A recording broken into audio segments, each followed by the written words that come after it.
Okay, good afternoon, everyone. Welcome. This is our regular weekly forum as well as our budget forum for the week. I'm Andy Reese, the director of DDS. People will note in the chat, you can see for anyone who needs Spanish interpretation, this budget forum is also being conducted via Zoom. And the link for the Zoom platform is in the chat.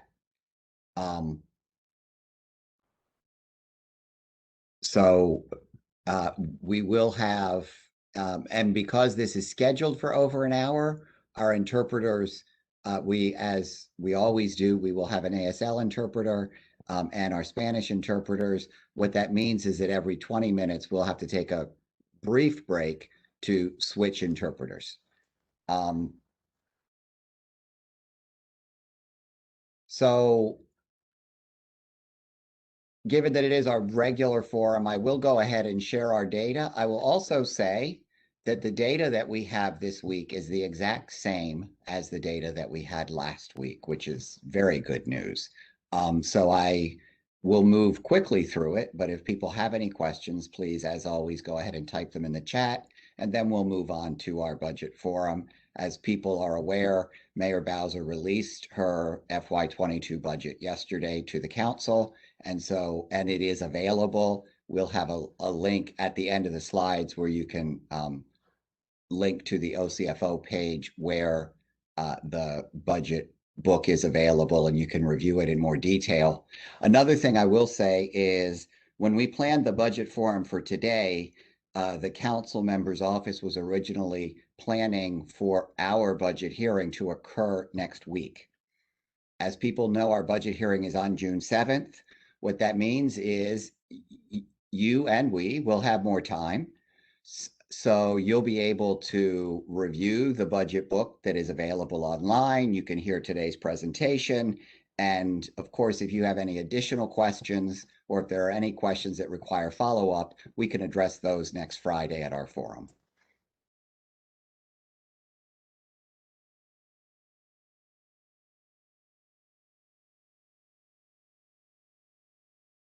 So first, as I said, I will fairly quickly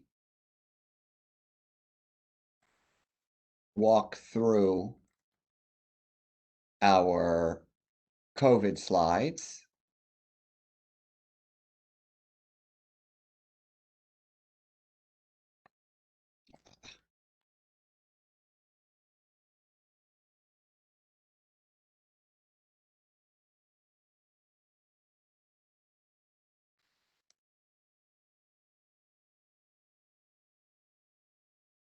So you'll just be able to see my notes, which don't include anything confidential, because when I open up the slideshow, it opens on another screen and it does not allow me to move it. So as I said, there are no additional COVID infections this week. The total to date is 429.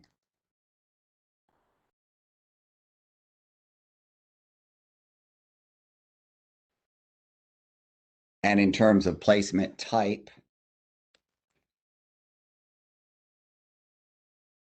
that reflects 9 people in host homes, 114 people in intermediate care facilities, 1 person in a mental health facility, 56 people in natural homes, 2 people in nursing homes, 4 in out-of-state placements, 37 in residential habilitation, and 206 in supported living.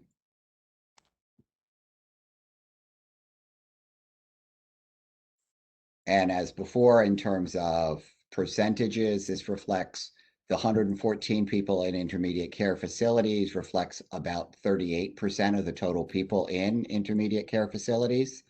Of those, there have been 12 deaths that are confirmed as COVID related, reflecting a rate of death amongst people with COVID and ICFs at 10.5%.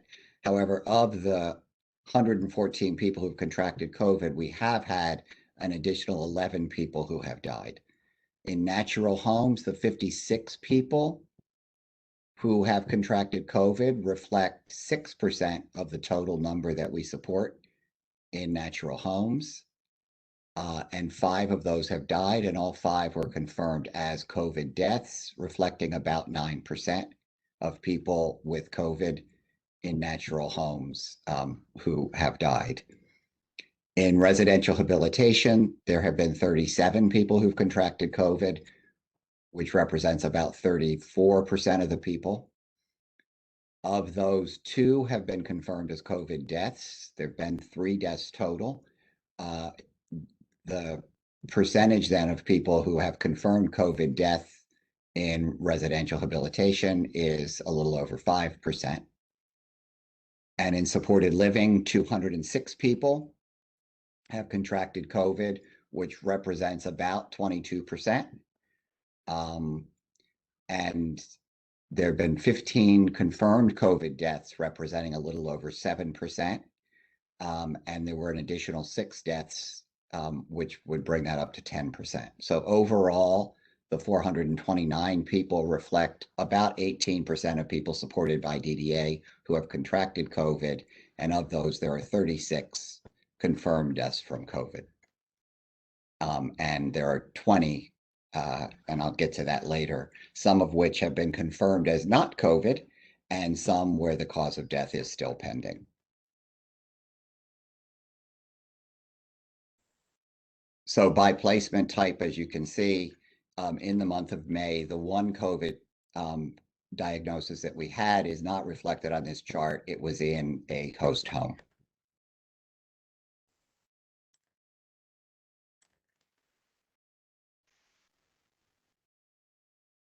And that one person did not need hospitalization, and we currently, fortunately, have no one hospitalized with COVID.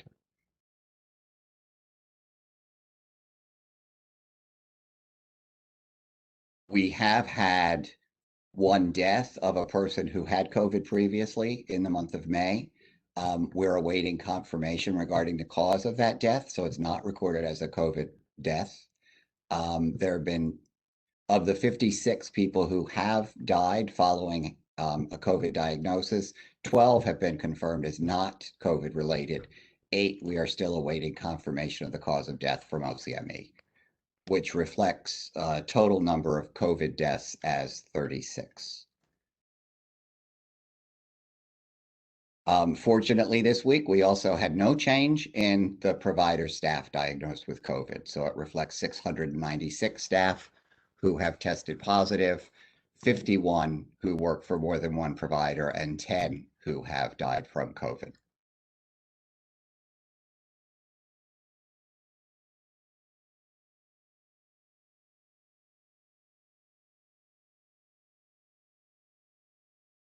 There was actually, someone is indicating in the chat, there was no change last week. There was a change last week in the provider staff. I think we added 2 people.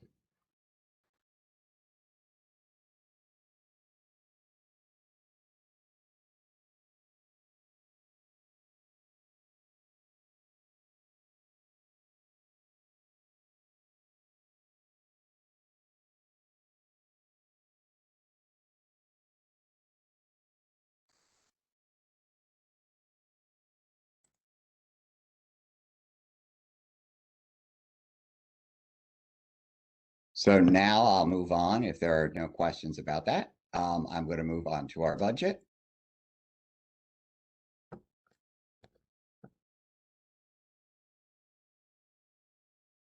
Someone has asked, can we provide an update on the vaccination rates for people supported and staff? I will do that after I do the budget, because I didn't pull that up today. But I can pull it up as soon as I finish after I finish the budget stuff. I will say that the staff vaccination rates get updated every 2 weeks. So whatever was provided last week is the same data that I would be reporting today. We would hope to see some change in that, but updated staff data will be provided next week. I can still provide what we had last week, but I'm going to need to go in and open those 2 documents in order to do it. And those documents include names, so I'll just read the various numbers to you.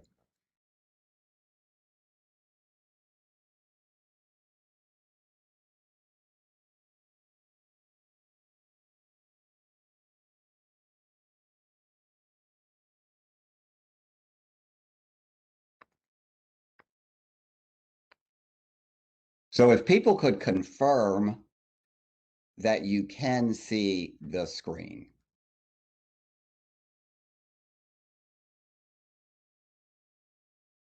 Ah, good. Now I have what I need.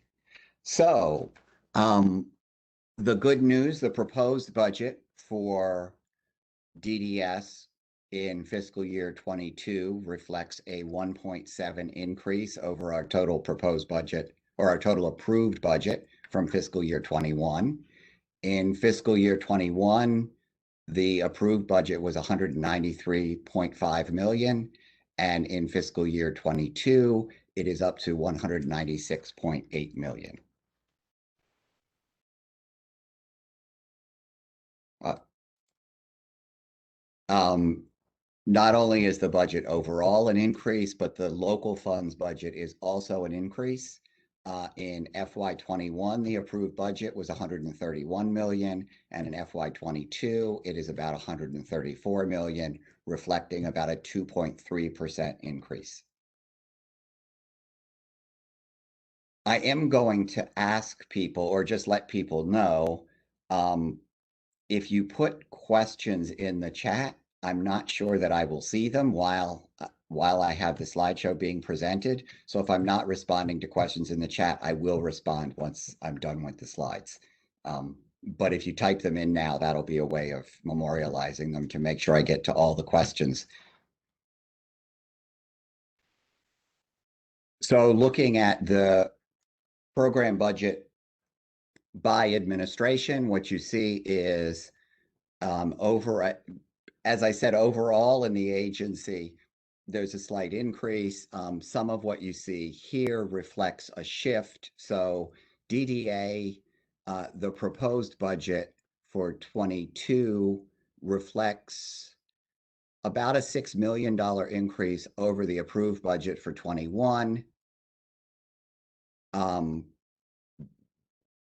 This includes not only, it includes a number of different moves, just so that people are aware. And I'll get into the specifics within each administration in just a couple of slides.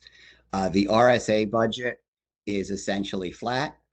It goes from 21.6 million in FY21 to an approved budget of 21.69 million in FY22. We see what may look like a large shift, a decrease in the disability determination division budget in FY22. The FY21 approved budget is 13 million. The FY22 proposed budget is 11.5 million. But just so that people are aware, that's a federal allocation, and that's the current projected amount for FY22, and to the extent that additional spending is required, we have never had an issue with getting additional funds from the federal government. The Disability Determination Division is 100% federally funded. And that's the one area where you see some drop in our 22 budget, which does not concern me at all. You do see some reduction in agency management, but that's generally a reflection that we made some adjustments in FY20 that actually didn't get moved quickly enough, so they still showed up in our 21 budget and moved some staff from one administration to another. And so that's why it looks like there's a reduction, but in fact, that those decreases are reflected as increases in DDA. And so that goes from 15 million down to 13.9, or a reduction of about $1 million. And then fiscal operations is essentially flat, going from 1.8 million, 1.83 to 1.85. So by funding source, as you can see, there's an increase of 3 million overall in local funds. For special purpose revenue, that's essentially flat from the approved 21 budget to the proposed 22 budget. Special purpose revenue funds would be, for example, the Social Security funds that we receive and other revenue that the agency collects. Federal grant funds, which includes our it includes IDCR. Those numbers are fairly flat, frankly. I mean, when you consider going from 33.2 million to 32.9 million, and it includes the reduction in the DDD grant, which, as I said, is not a real reduction. And so we, which I'll talk about a little bit later, included in the federal grant funds is an increase in our IDCR rate. So we do see actually some additional funds in that category. Federal Medicaid payments, we see a slight reduction. The projection in terms of the Medicaid payments are based on the Medicaid earnings in the year that the budget is made, and we did see some reduction in Medicaid earnings based on some reduction in Medicaid spending in FY20. And so that's the current projection for the Medicaid earnings and spending in FY22, which went from 14.5 to essentially 14.2 million. You also see, and there was reference in the mayor's budget, actually, the mayor, if people had the chance to tune in yesterday when she presented her budget to the council, one of the enhancements that she talked about across the city was an enhancement to improve telehealth services.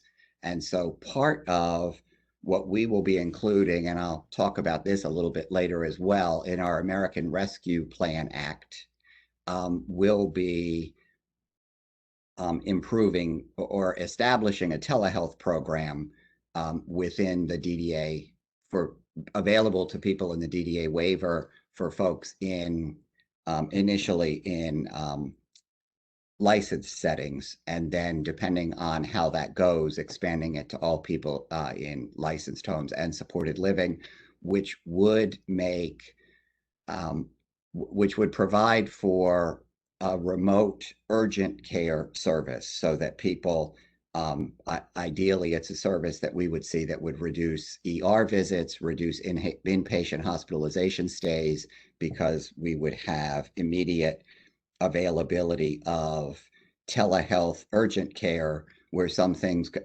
could be managed immediately there, and where the person actually did require emergency room treatment, there would already be the contact with the physician who can then have direct contact with the emergency room where the person goes to advise them of the reason for the emergency room care.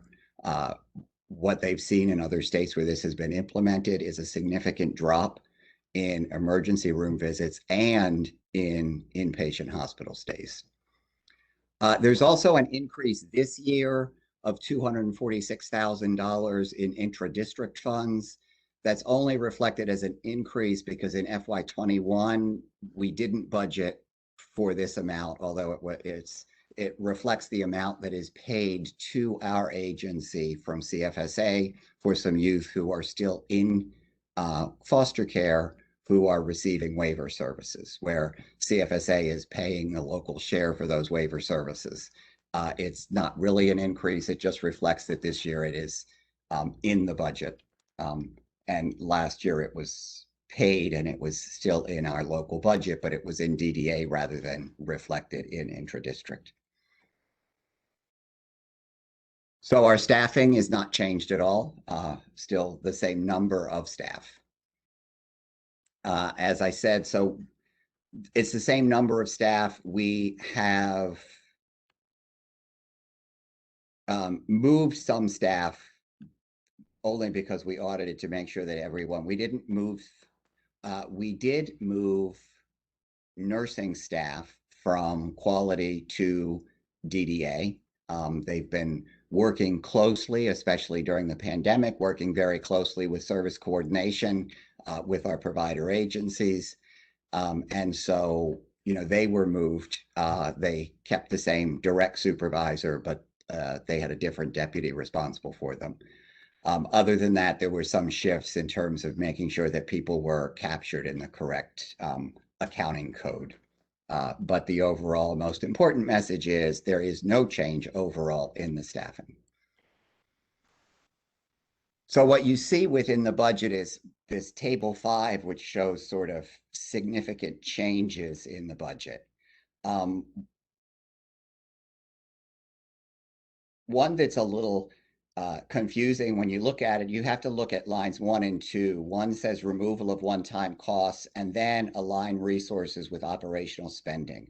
And the amounts for those are a reduction of 3 million and an increase of approximately 6 million.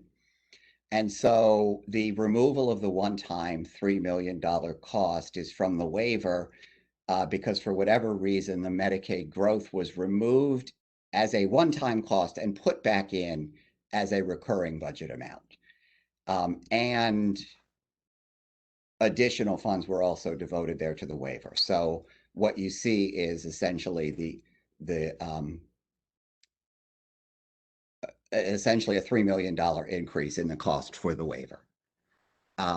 Aligning personal services and fringe benefits with projected costs. So we had to build into our budget increases, the step increases that are due to people, increased cost in fringe benefits and the like, and that results in $1 million increase. The most significant change here, what you'll notice is it's interesting. It shows aligned fixed costs with proposed estimates shows a reduction of $897,000. It's reflected here as a reduction in local funds because we have shifted some costs from local to our IDs. I keep saying IDCR. I have to apologize. Indirect cost recovery. So any of our federal grants we get through Health and Human Services, an indirect cost rate. And so from the grant, there's a percentage of it that then goes to fund indirect, and that can be used for certain indirect costs that support the work of the grant indirectly, such as our contracting, a variety of different functions that support the work without directly providing the work. And so there was a rate change. Our indirect rate went from 36.8 up to 41.5, which effectively provided an increase for us in the amount available through IDCR.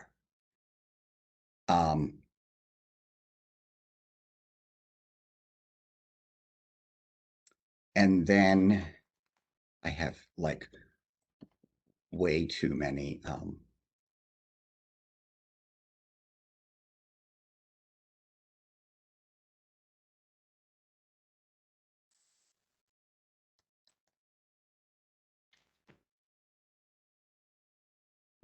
screens open. But I wanted to make sure that I'm giving the correct detail. I think the most important issue regarding this detail is that it reflects, so the aligning the grant reflects some reduction in the federal grant, the federal DDD grant, as well as the increase in the IDCR. We also shifted the costs related to rent. We shifted some of those from local to the indirect cost, and that's the reason we see a reduction here. It's not a reduction in the cost, it's a reduction in the local cost of particular expenditures. And there is this slight reduction in projected Medicaid reimbursements. And as I said, that's a projection, and it's based on Medicaid earnings in fiscal year 20.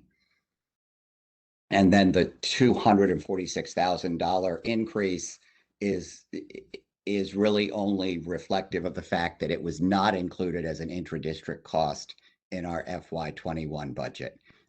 It's essentially flat in terms of the amount that's being projected to be spent on youth who are still in care with CFSA, but are receiving their services from DDS, from DDA. So as people know, in terms of the services we provide, we have DDA and RSA. DDA supports approximately 2,400 people. It's currently at, I think, I usually look at this all the time, 2363.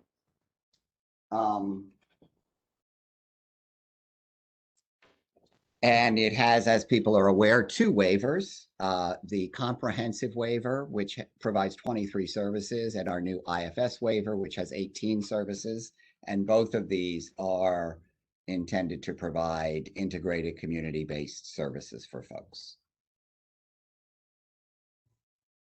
And Andy, we're going to do an interpretation switch at this time. Oh, I'm sorry. Yeah, if you sent me a note, I said you have to. So we will take a 1-minute break.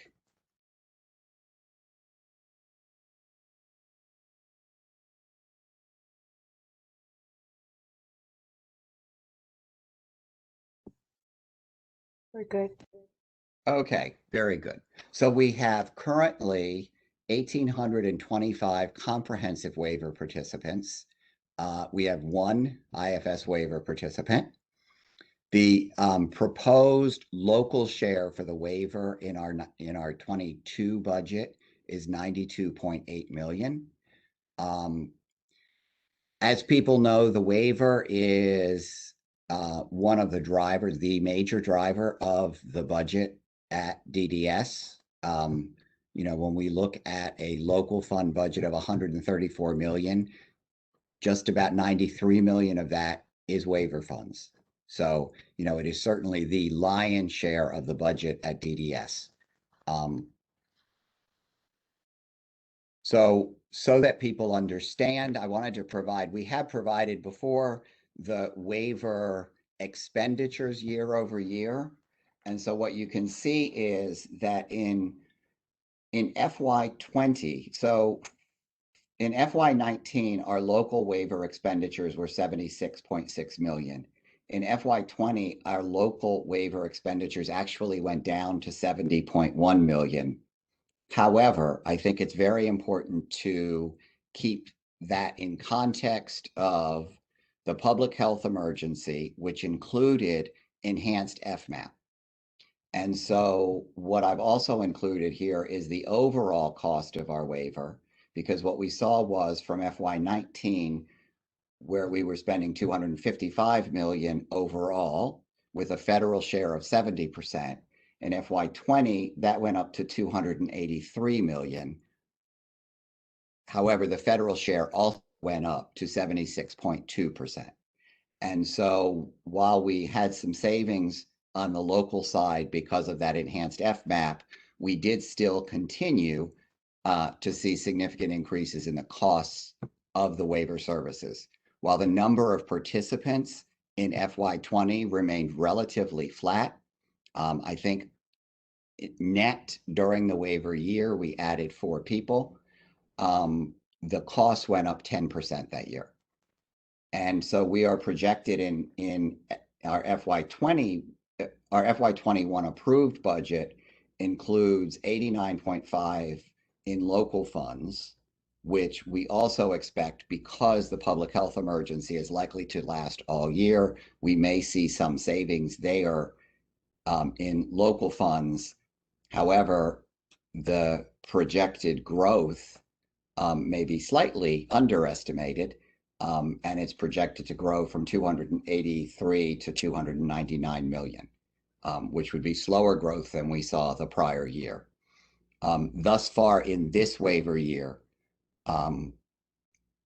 in this fiscal year, we've seen an increase of 4 people to the waiver as well. So far in the fiscal year, a net increase, and we have a net increase in the IFS waiver of 1.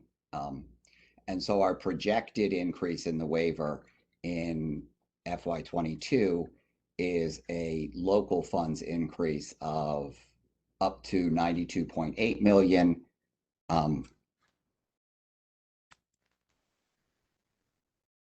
And an overall increase of 10 million. And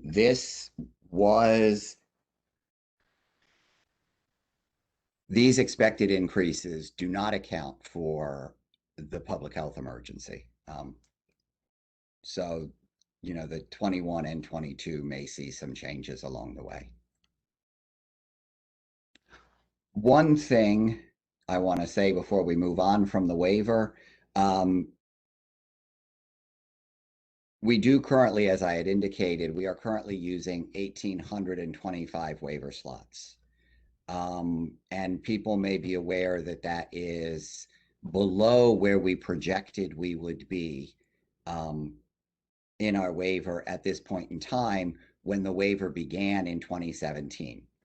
I want to caution people that when the budget projections for the waiver are done, they are done based on the number in the waiver at that time, plus the anticipated additions to the waiver based on the waiver growth over the prior years. And so for FY21, for example, the expectation is, in terms of budgeting, that we would add 20 people net to the comprehensive waiver and 30 people to the IFS waiver. And that's what the budget allows for. So when you see that we're at 1825, but when we projected back in 2017 that we expected to be up at 1902, if we were to go that far, we would need additional funds. So for people who are thinking that means that because there has been slower growth within the waiver, that means there are that many additional funds. If they are not used in the year that they're anticipated, they're not saved for a later year. And so the waiver budget projection is based on actual numbers, not adding on top of the earlier projected numbers. I just add that caution because I know that where folks have talked about, I know there's been some discussion. We all know there's been some discussion with the council member who chairs the Human Services Committee regarding expansion of the waiver. As a budget matter, in FY22, we have budgeted for 20 comprehensive slots and 30 IFS slots. In addition to the cost of the waiver services for people who receive residential supports, we also spend about $26.8 million on those people.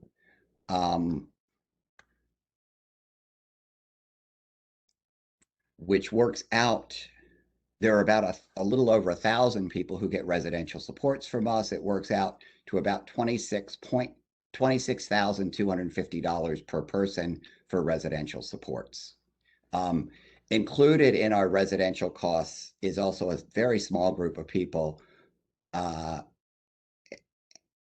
whose residential supports and services are funded on this line. And this is for people who are in non-Medicaid out-of-state placements where we use 100% local funding to pay for their placements. And that accounts for about $1.7 million. So within RSA, the good news in terms of the budget is that it is essentially flat going into 2022, and there has been adequate budget in the prior years. There was carryover going into this year. I anticipate we have budgeted for $2 million in carryover going into 22, and so RSA, which is there to help all people with disabilities obtain, retain, regain, or advance in employment, is available to help people. The very good news, when we have looked at the numbers, the job placement rate for RSA for the first 6 months of FY21 was stronger than any of the 5 prior years. It really does look like the economy is turning around and that we're having some significant success in seeing people enter the workforce this fiscal year.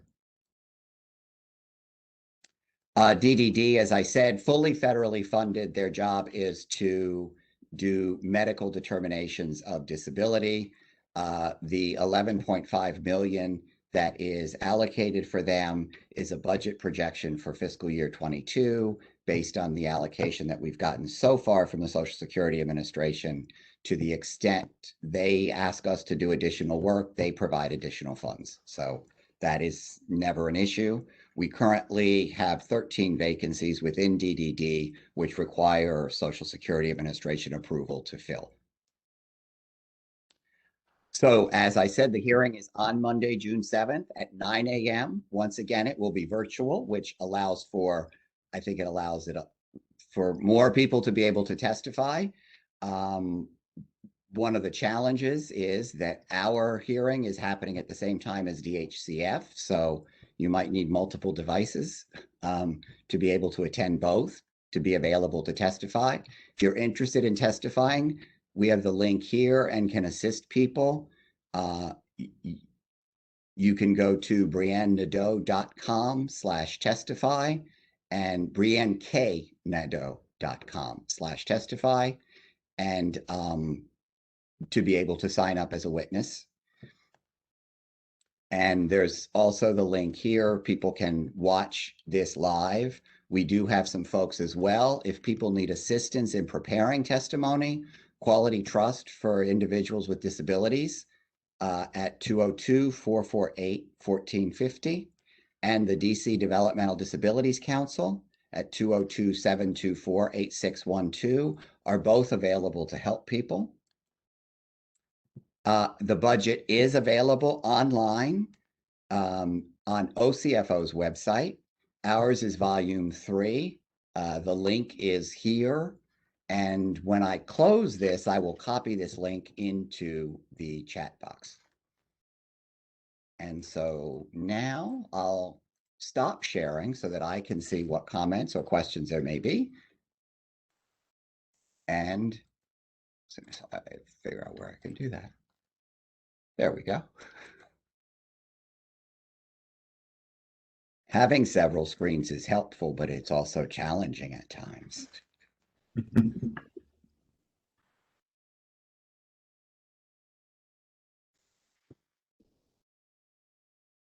Andy, the one question that we received, and you answered it, but it was a two-part.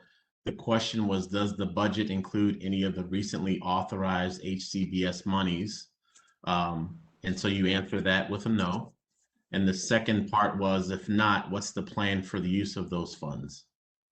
So we very fortunately, we learned this week. So the American Rescue Plan Act included a 10% enhanced federal match for home and community-based services for particular services and different initiatives within a waiver. Initially, when this came out about 10 days ago, states were given 30 days to submit a plan on how they were going to spend those funds. That 30 days has been extended an additional. States are allowed to ask for an additional 30 days, which DHCF is requesting for the District of Columbia. And so that also gives us more time to be able to have discussions with stakeholders about how those funds, what kinds of initiatives would be beneficial for those investments. Let me just caution people up front in terms of those funds. The one thing that is included in our budget that we will be including in the plan is the telehealth. And we are looking at investments in technology. As people are aware, we've been supporting folks to do the certification. We will be working with DHCF and working with all of you so that we can refine our plan and getting feedback from folks before it is submitted. The caution that I have about it is you can include in the plan enhancements to services, service changes. However, any of those would have to include how those changes would be sustained after the expiration of these funds. And so the funds currently are for April 1, 2021 through March 31, 2022, with some possibility for extending that up to 2024 for systemic changes.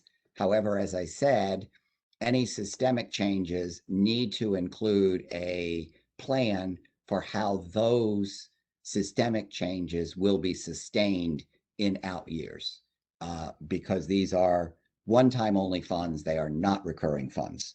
And so that is one of the challenges, is that you've got a pretty significant investment, but for a short period of time. And we will be speaking with all of you and hearing from all of you more about that in the next 2 to 3 weeks, I would say.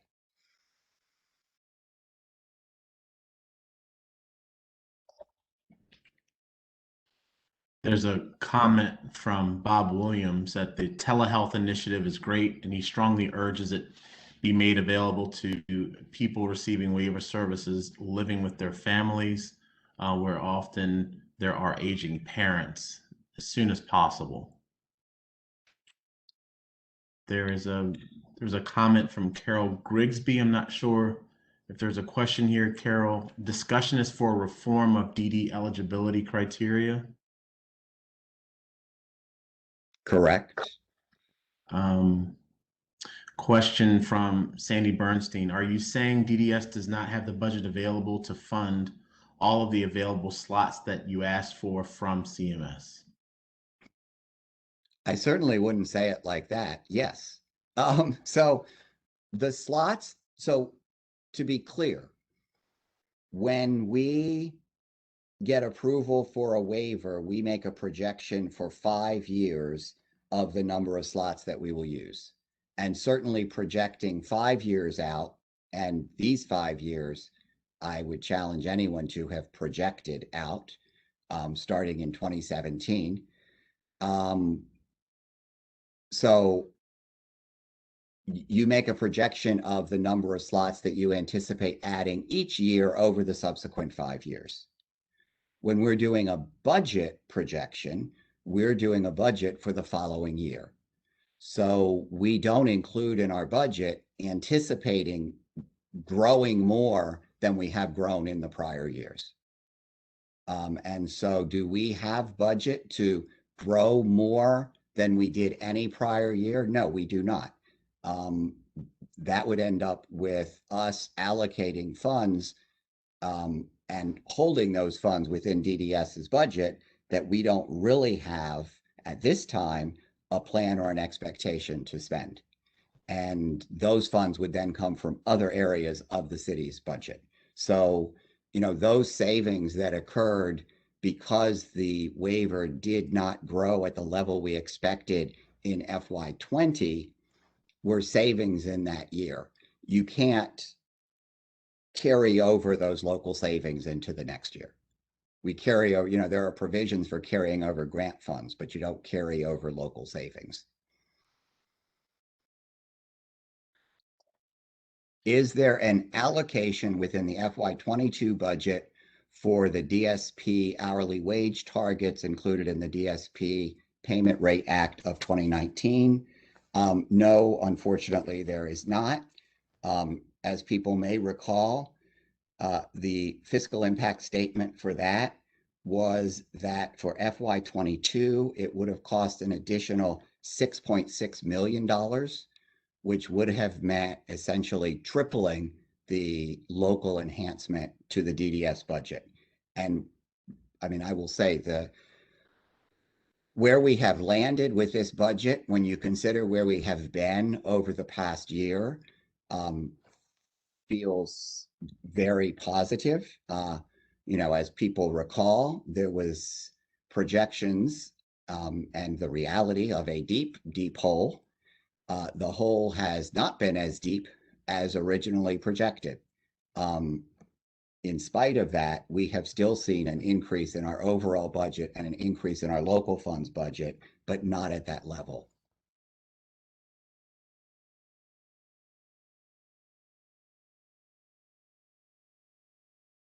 How many people have been turned down for IDD waiver in FY20 and 21 so far? So in terms of eligibility,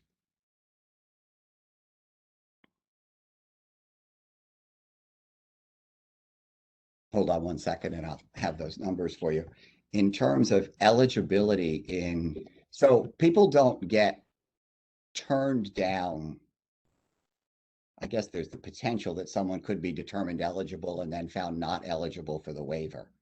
And Jared or Winslow Yeah. can speak to that. I think that's a fairly rare occurrence, actually. Yeah. I'm reading this question as how many people were found ineligible for DDA services, because ineligible for the waiver would mean that in order to be in the waiver, you have to meet certain income requirements as well as the ICF level of care. Mm. And so Carol has amended that. She's talking specifically about DDA services, not the waiver.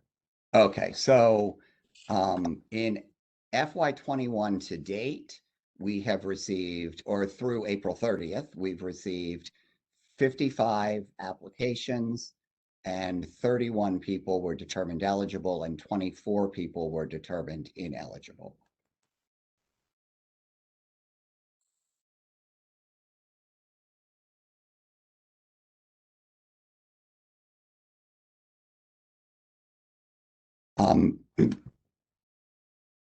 Are there funds in the budget to launch the consumer-directed services? Not yet. We have a waiver renewal coming up in one more year, so I expect that we would include it at that point in next year's budget. But there's a, there have been a number of projects that have required that same team at DHCF and DDS's attention, that to do a waiver amendment this year was more work than there were the resources for. I'm concerned there's not adequate funding to fund the DSP increase passed by City Council, especially given that the living wage and the minimum wage are going to $15.20 an hour. Providers are struggling with finding staff. Recognize that the DSP is not a minimum wage position. We have no way to entice for recruitment. There's no mechanism to distinguish this work from all other minimum wage work. I have a problem with that statement, I have to say.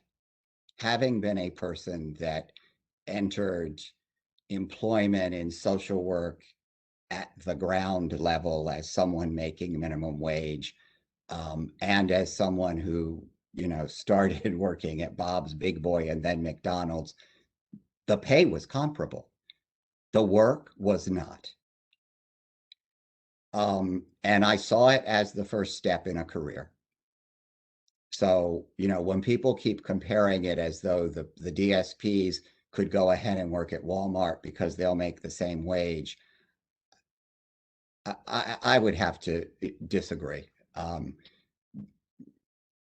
I don't believe that that's the only factor people have when they are choosing a position. I do recognize that the ICF portion of this has been funded, which I recognize causes some challenges. But as I said, overall, for one, the ICF workforce is smaller.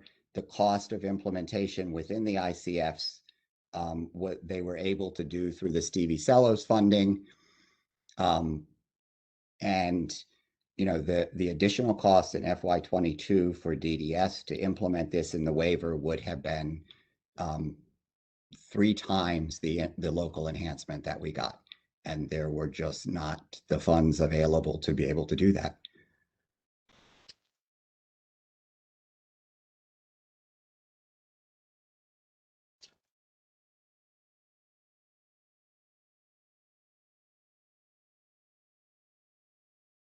So this says you indicate the proposed budget for 20 more people in IFS and wait. What I said was 20 for the comprehensive. I can't understand everything here. And 30 for the IFS.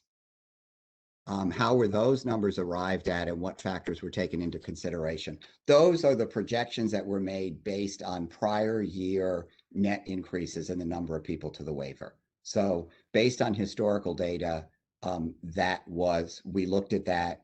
When we were establishing the IFS waiver, we also looked at service level needs of the people that came into the waiver to identify the number that could be allocated to the IFS versus the comprehensive waiver.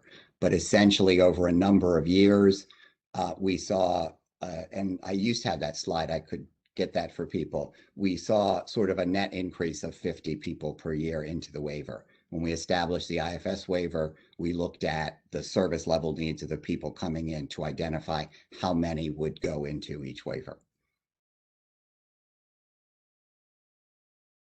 I think that we're at the 20-minute mark for change of interpreters. So I'm going to give 1 minute.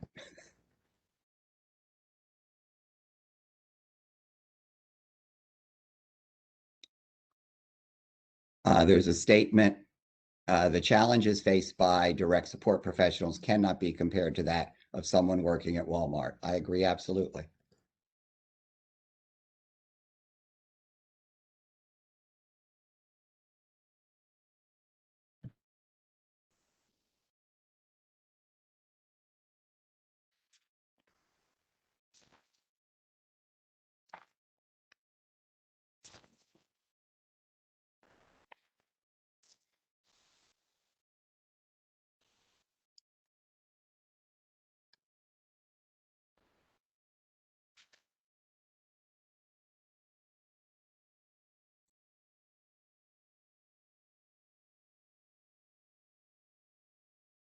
So someone had asked earlier on regarding vaccination rates,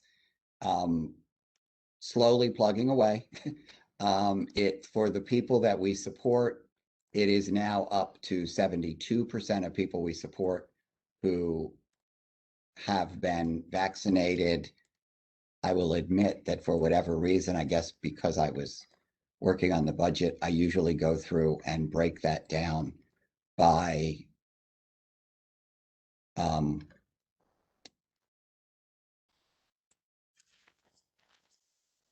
placement type so that people have some idea of sort of the percentages within each different placement type. And so within intermediate care facilities, which has been and continues to be the strongest in terms of vaccination rates, we are at 96%.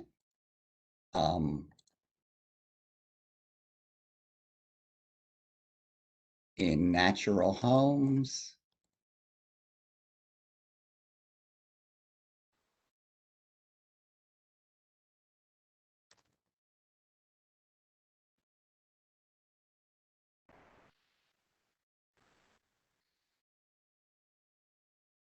we're just about to 55%, which, as I said, slowly we are improving. That is the area where we continue to need some improvement. And in supported living,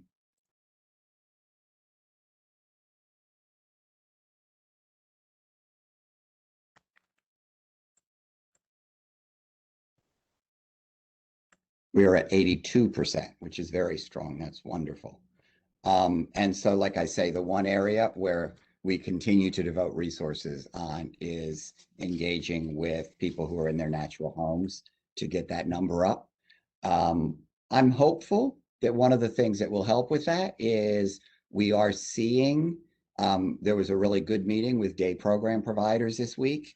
One of the things I didn't mention that will definitely be in our plan for the American Rescue Plan Act funds is that they have allowed for retainer payments for day providers, another round, with the expectation that those funds will now be used to help people re-engage in day. So we'll have to, I spoke briefly with day providers this week to say we really need to work together to identify the best way to use that additional round of retainer payments for day program providers to really help them get back on their feet in terms of supporting people. And my hope would be, what we've seen, the low percentage, relatively speaking, of the people that we support who have gotten a vaccine, who live in their natural home, we've also seen a really low rate of COVID infection amongst the people we support in their natural homes. So their families have done a very good job of protecting them throughout this. And as we begin to, all of us, to head back out into the community more, I'm hoping that people will there recognize the benefits to getting a vaccine, because it will make more things available to them.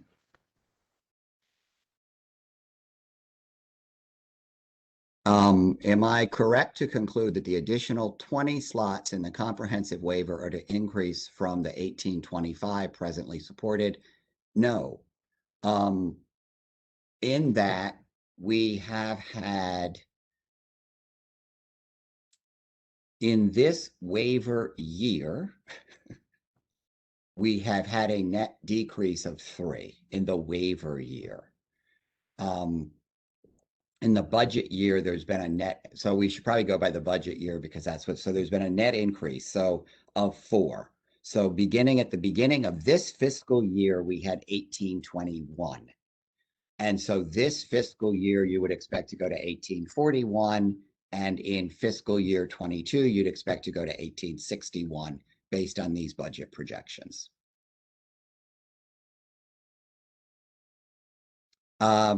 DSPs, we are seeing are, for the most part, not looking at this as a stepping stone into this field. They're looking to make money. If they can make the same amount at a job that requires less, they take it. We have current constant vacancies and have a problem getting new staff. Even more problems getting good staff without incentivizing the field. The percentage of staff vaccinated, as I said, that number is the same number that we would have provided last week, which I think is at 48%, but I'm going to confirm that.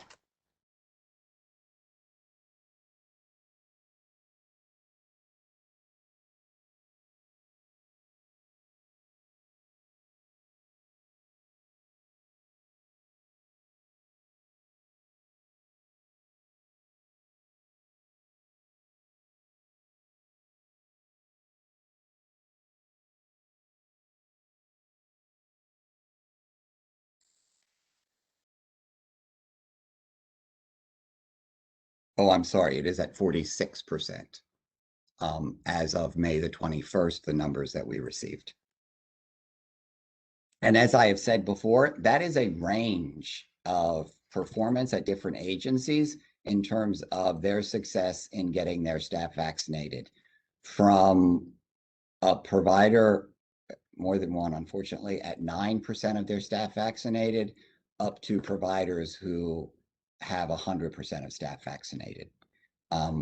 We have had in the past providers with some more success share their strategies with other providers. We've continued to reach out to, see what kinds of supports we can provide to improve performance in this area. We hope to see that, of course, go up some.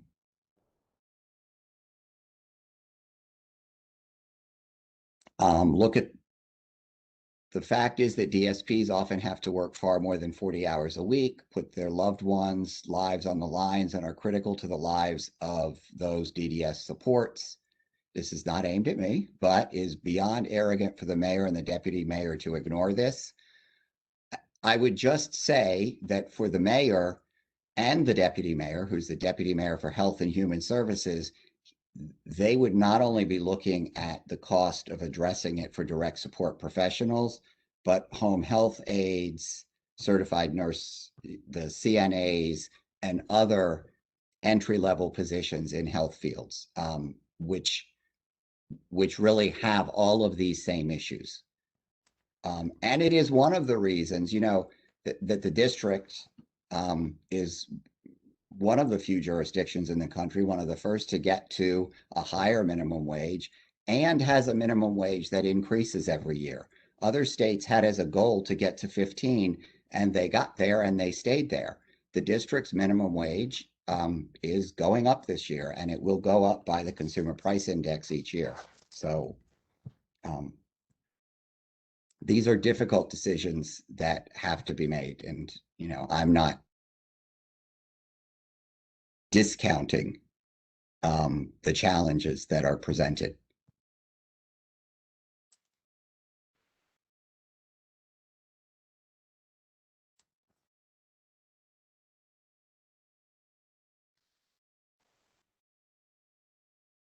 Oh, the other thing I had said I would paste in, because it takes a minute to find the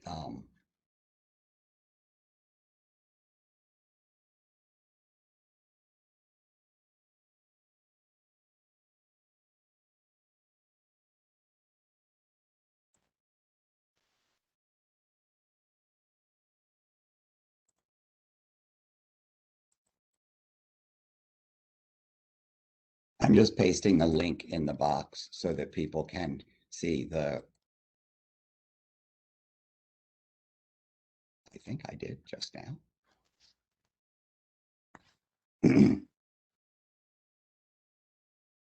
So this is, if you go to this link, you should be able to get to, it is on OCFO's website in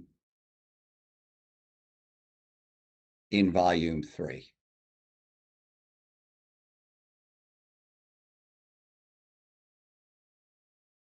So if you go to OCFO's website, in the revolving panels at the top, there's reference to the fiscal year 22 budget, and in there it is volume 3.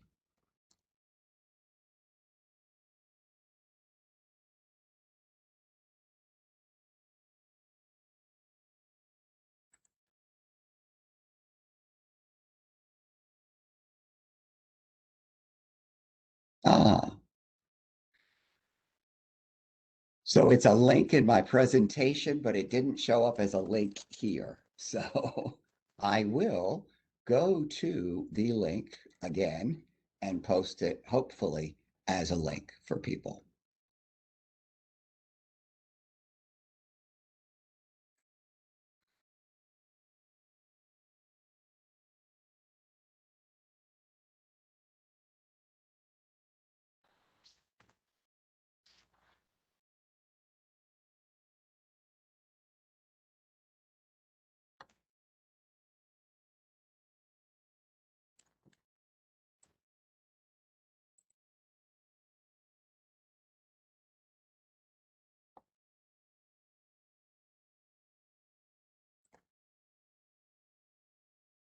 So that time it worked.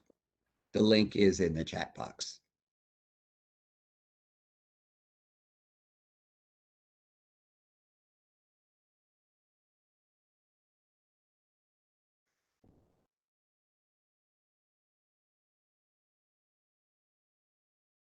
Per the FY22 budget, are DDA DDS staff to receive a wage increase?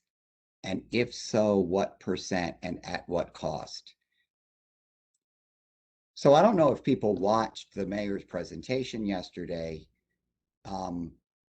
She indicated that they were counting on cost of living increases.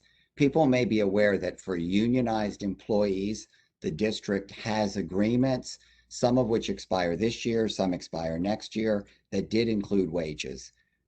No one got increases this year, and there is pending some discussion about that with the unions that had those increases in their collective bargaining agreements.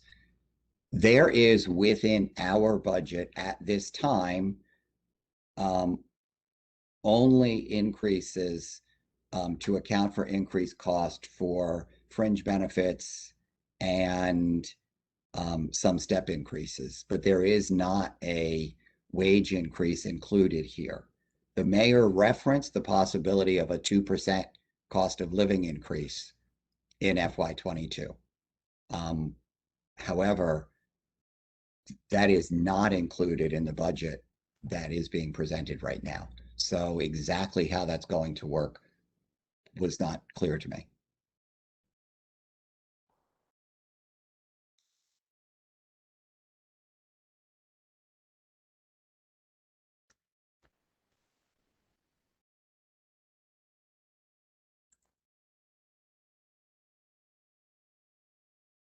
Right, the 2% is what you were talking about, Ian says, and correct. I confirmed what after I returned from to the office from the budget presentation.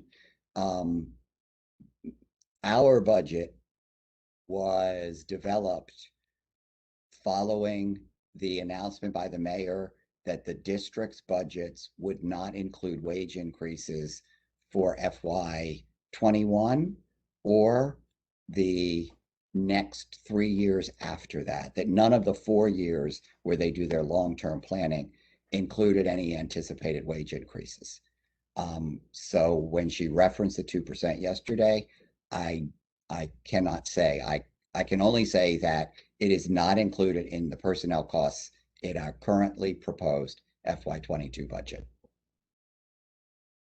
Neither is the, I think, I believe it's 3.5% that's included in some of our collective bargaining agreements. That is also not included in our budget. We included no cost of living increases in our budget.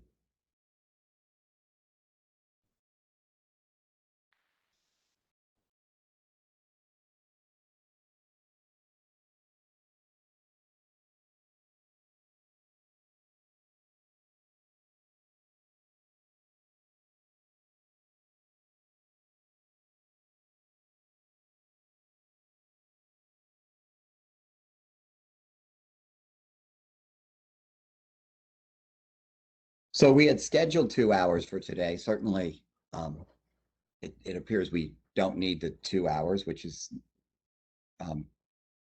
not surprising. I think our budget is fairly straightforward. I think I know what people's concerns are about it. And there's, I think, some very good news in it, as well as I understand the concerns that people have that there's not, you know, the increases, some of the increases that people are expecting. This is the mayor's proposed budget. So people, as I had said, you have the information about providing testimony to City Council, who then makes their own revisions to the budget.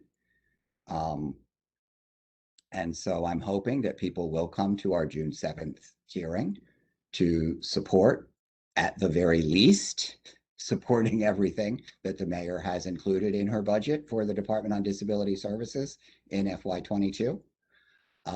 And as I said, next Friday, you know, people can go to the link, read through the budget chapter on DDS, and next Friday we can answer any follow-up questions that people have. And I look forward to talking to people more then and to hearing people's testimony on June the 7th. Meanwhile, I hope that folks have a very nice Memorial Day weekend. My thoughts go out to people who have lost any family members in defense of this nation, in military service. I also recognize that Memorial Day is sort of our beginning of the summer. So, you know, as people start their summer, I'm hoping that our summers can start to look a little different than our summer did last year. And with things opening up, people being able to go to the pool, to have folks over for a cookout, I do hope that people have something. At least Monday's going to be sunny, that people can have an enjoyable part of their long weekend. And I look forward to continuing to hear from people. As I said, we will have more discussions regarding the American Rescue Plan Act funding, that enhanced FMAP that's available, and we'll provide more information, or looking forward to hearing more information from folks about that. Thank you.